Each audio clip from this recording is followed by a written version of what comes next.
తన కన్నబిడ్డను దేవకీదేవి చతుర్భుజాలతో శంఖచక్రాదులతో దర్శించి పులకించినది.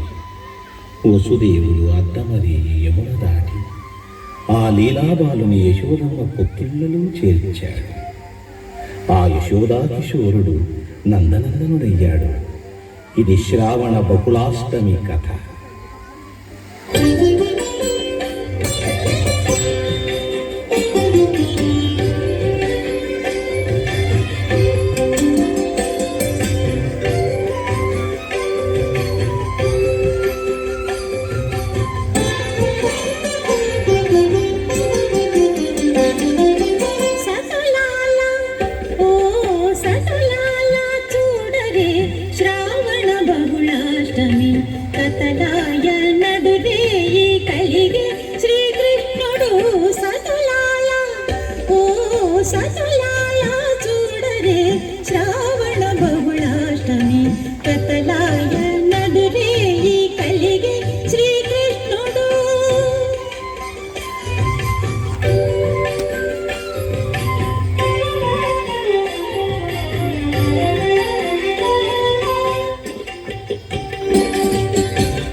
చతుర్భుజాలు శంకు చక్రాలు ఎట్టు ధరించెనే ఈ కృష్ణుడు.